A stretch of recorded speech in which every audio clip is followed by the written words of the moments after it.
I'm Dr. Kathleen Walls, And I'm Dr. Marcella McCoy Day. and you You're are watching watching Dr. Dr. Walls Walls and and Friends Friends on on the UCCN. CCN.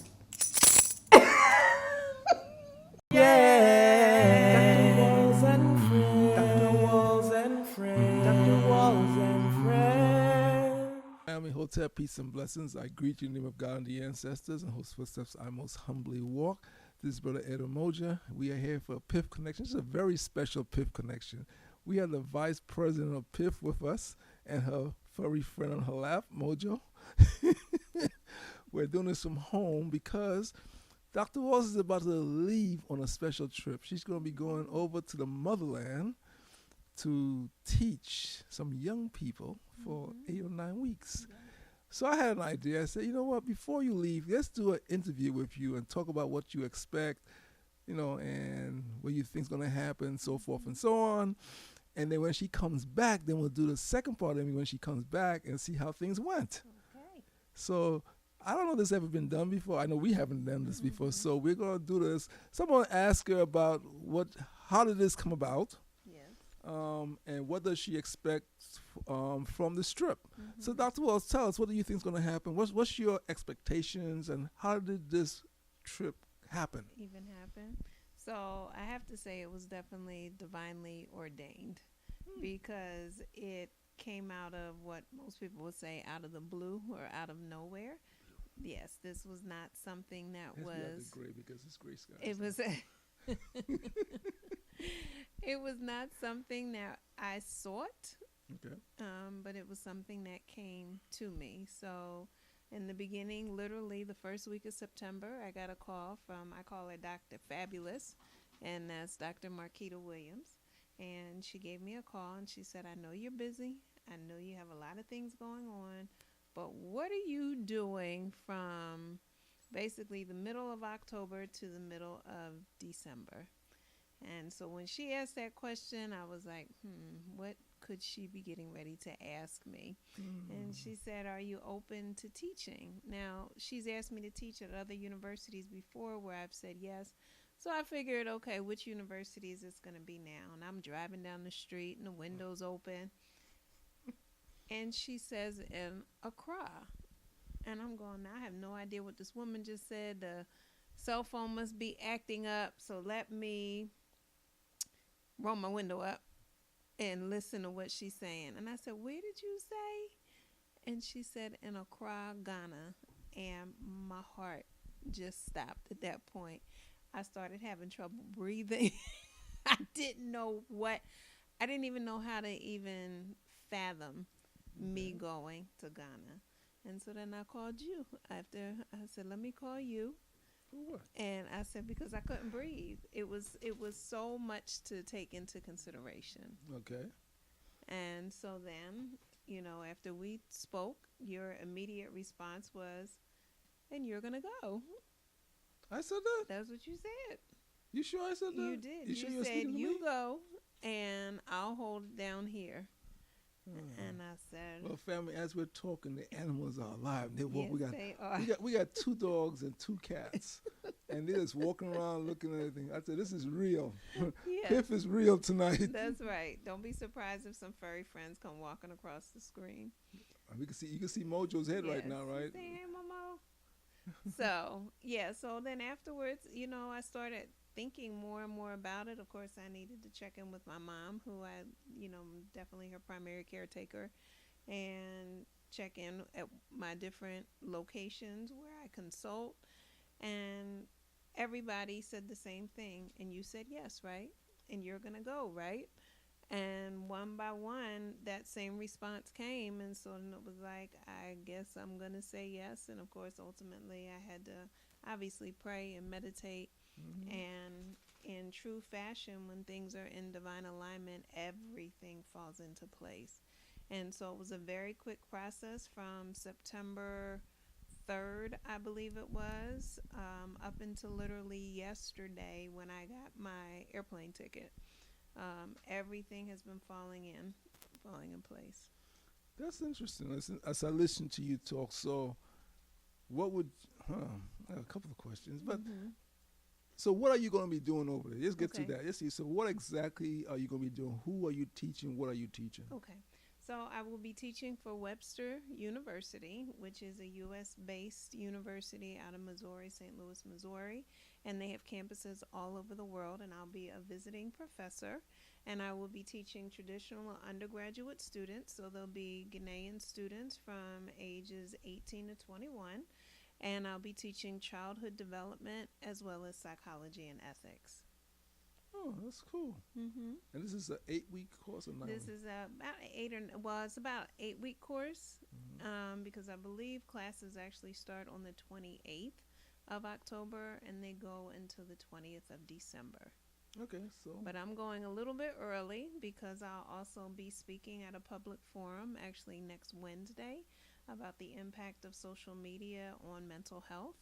okay. And so there's expected to be 100 or so people that will be attending that forum. It'll be a panel about social media.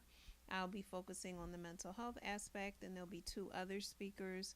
One focusing on business, how social media impacts business, and I don't know why I'm blanking on what the third one is, Mhm. but I'll keep you posted. Keep me posted. Yes. Well, we're going to take a little break here with Dr. Walls, and then we're going to come back and we're going to continue about what does she expect, because she's going to the motherland, to Ghana, and this is the year of the return in Ghana. So it's going to be very interesting. We're going to talk to her about that because we're going to get her insight before she leave and then when she come back.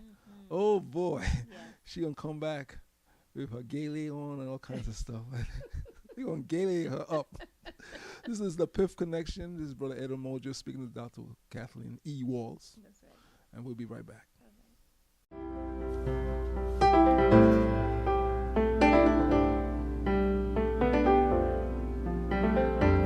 Throughout life, many of us feel a nudge or pull to develop a personal relationship with Spirit. In Live by the Spirit Inspired Thoughts, Volume 1, Dr. Wall shares experiences to help you develop, strengthen, and understand your personal relationship with Spirit. For more information about Live by the Spirit Inspired Thoughts Volume 1, go to www.askdrwalls.com. That's www.askdrwalls.com. God bless and live by the Spirit.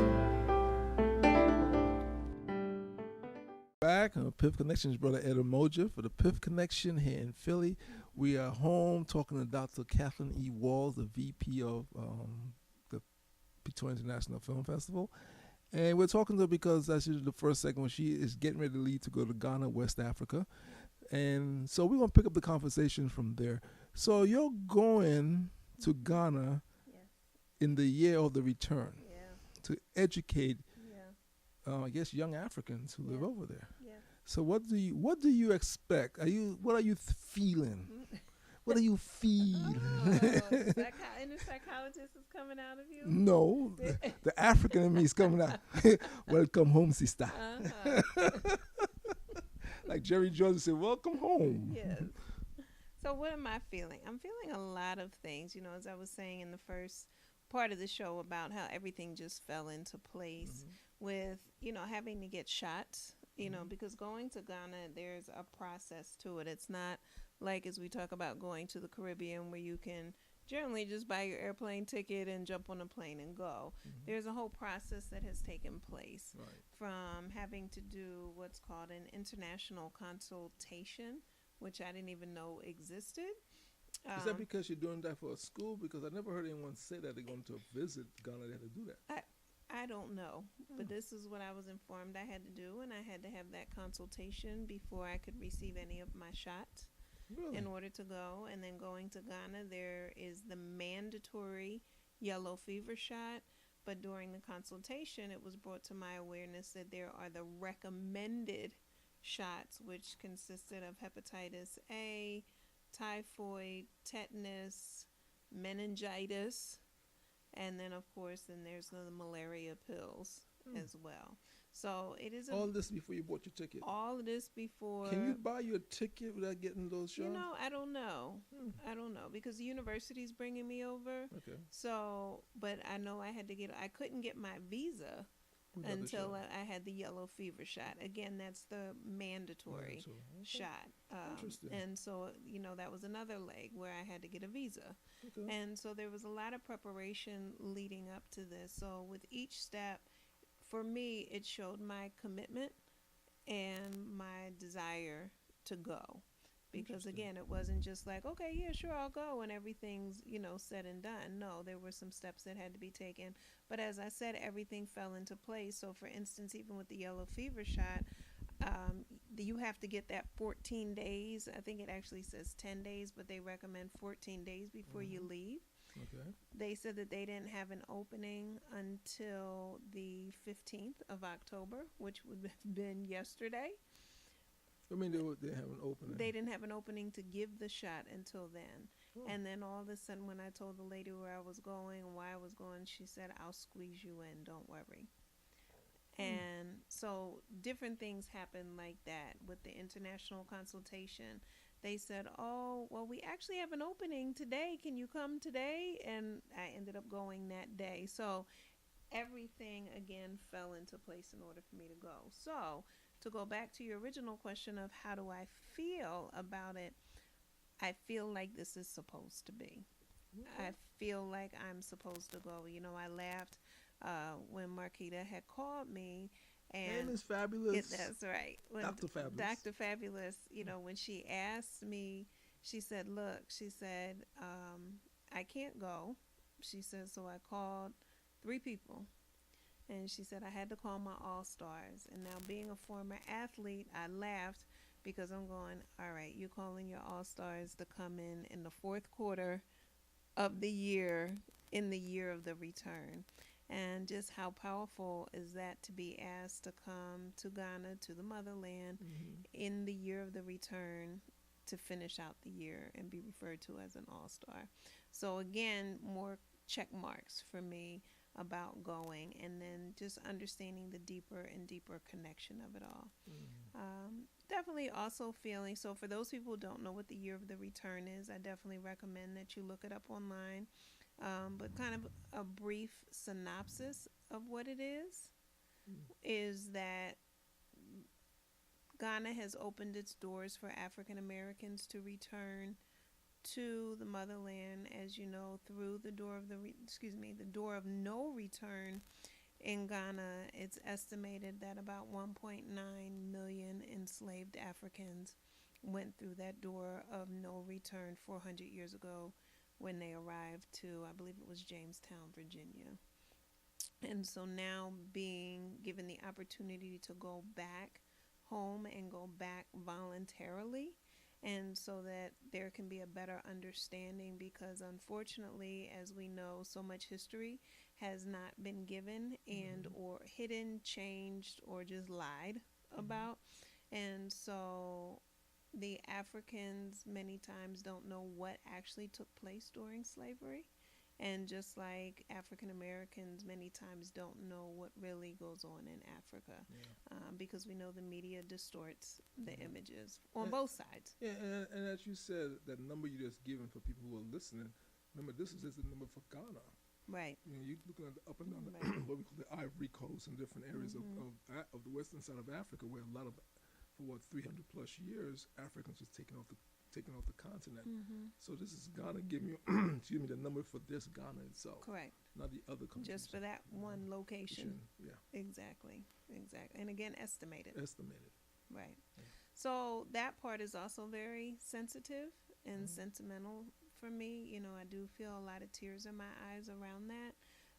And being able to go to the what are referred to as the slave castles, where the enslaved Africans were held and raped and killed and mutilated and all of that, disrespected, all of that, and families were torn apart, people committed suicide, and just all the horrific conditions. And to go to those castles and to have that moment as an African American woman, to have that moment. So let me ask you, Are you the first one in your family to I return to the am. continent? I'm the first one in my immediate family. Let me be very clear because I actually called the family historian on Uncle Monday. Hersey? Yes, I called cousin Hersey. Cousin Hersey. And and I told him where I was going, and he said, "Oh, your cousin Albie and cousin Rose live in Ghana. They've been living there for 20 years." No, I did not know that. And he Oops. said, "Yeah." And and talking about social media, the power of social media, because I jumped right on Facebook and jumped on, and found them immediately and was able to send them a message, and they responded almost instantly, giving me their phone numbers, and they're looking forward to me being there, and they literally live about 12 minutes away from where I'm So staying. family, she's basically telling she's going for a family reunion. That's it. It's a On many, family. many levels, On because many, I many. definitely feel as though, ancestrally, that this was designed for me to go to as well. So, Hmm. Okay, well, like I said, I felt we should do this before she leave hmm because I think it'll be a good segment for the PIF connection because we always talk about the power of film yeah. and to tell our own story. hmm And I think this is a story right here because I don't know how many people have done this before, but I hope Mhm. more. If people haven't done it, I hope they do before they go to the motherland. hmm And if you have done it, drop us an email. Let us know how about your experience, and you doing a tape before and after your trip. Yeah. So this is the PIF connection. hmm Dr. Walls, you want to say something in closing before? Because next time you see her on this, she's gonna be like after she come back. That's right. Well, it's interesting because you mentioned, like, what do I think is going to happen? Like, I know some things that are going to happen, and then I do think of some things that might happen. So one, I do know that I will be teaching these classes. Okay. I do know that I will be doing this one particular public panel, but I do believe that I'll probably be doing some more public panels. Oh yeah. There's also, I've been connected with so many different people. A lot of my friends and colleague network know people who are in Ghana, and they've been connecting me. And some people are doing some really, really great work over there. So I can easily see myself going to some elementary schools and some orphanages and whatever other nonprofit activities are going on over there, and being a part of those.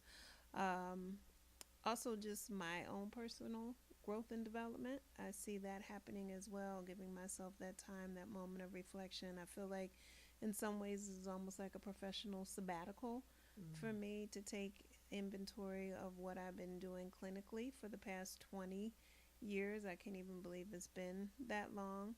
And then where do I go from here, so to speak, as I move forward. So there's those pieces as well. And then, like I said, from an ancestor standpoint, I know that my mother's mother always wanted to go to Africa but never did. So I feel like there's that piece of me that's taking this trip for her. And then I also know my father would have been ecstatic to go. So from his line, I feel like I'm going. So I feel like this is a coming home for both sides of my family. And again, understanding the history of where we come from. Also, again, going home and being that person to go home for the family, for the team, so to speak. Well, family, you heard it here. We look forward to when Dr. Walls return in December. We could do it during Kwanzaa when she comes back. So if she could go through the Umoja, the Yes. Kuchi Chakalia, Yes. the Ujima, Yes. the Ujama, the Nia, the Kuumba, and the Imani. She could go through all when she come back. So it's going to be a very Yes. interesting return when she comes back in December. It will be. We're going to have a good Kwanzaa breakdown Yeah. for her. And you know what else I'm interested in too? Because while I'm there, I'll still be working with some of my students, and some of the students I work with are African. So to be able to be in Africa and to work with them, via social media, via the internet, The power of social of media, technology, and all that. be That's able to cool. work with them. And as I'm working with developing psychology students who are African, to be able to potentially talk to and work with African students who live in Very America. interesting. Yeah, so those are like things I'm looking forward to on how to shape that. I And think it's going to be a very interesting. I'm listening to you talking. I think it's going to be very interesting for your young students here who are from Africa, because now you're going to be on the continent that's right. talking to them back in the U.S. That's right. It's going to probably freak them out a little bit. Yeah. Yeah, so that's going to be very interesting. I'll be. Yeah, there's a whole lot of possibilities Yeah. that are going through my head, and then of course I like to write, so I'm interested to see what books may come out of me while I'm there as well. Oh boy. Mm-hmm. Sounds interesting. Sounds interesting, family. Yes. So anyhow, so this is the first part of this. What am I going to call this? This is not going to call it anything. Cat-umentary? I didn't say that, family. She did. Anyhow, family, this is Brother Ed Umoja. Excuse my voice. It's that time of the year. My voice does this every year around this time. Yes. So we will be talking to Dr. Walls when she returns in December. That's And we're right. going to do it during Kwanzaa. So it's going to be a very powerful Kwanzaa. We'll do it. You know what? We'll do it at the studio. And probably ask Dr. Gordon to sit in. There we go. Oh, and you Ooh. know what else we can do? Because we do have things like Google Hangout and other Skype technology and even YouTube Live. Maybe we can do something while I'm over there together. Okay, sounds cool. Okie doke. Well, family, this All is Brother Ed Umoja and Dr. Key Walls and Dr. E. Walls. Mm-hmm. And we have Mojo here. Yes. We have Suki over there getting his Yes. belly rub. Yeah. We have Rusty over there looking at us. Mm-hmm. And Ninja is somewhere. Ninja's upstairs sleeping. Ninja went to bed already. Yes. Smart cat. Mm-hmm. And we'll talk to you later. We'll talk to you on the other side when Dr. Walls come back, or maybe when she's in Africa, we'll do some stuff with her. Yes. Technology is beautiful. All right. Okay, See you family. soon. Good night. Dr. Walls and friends. Dr. Walls and friends. Dr. Walls and friends.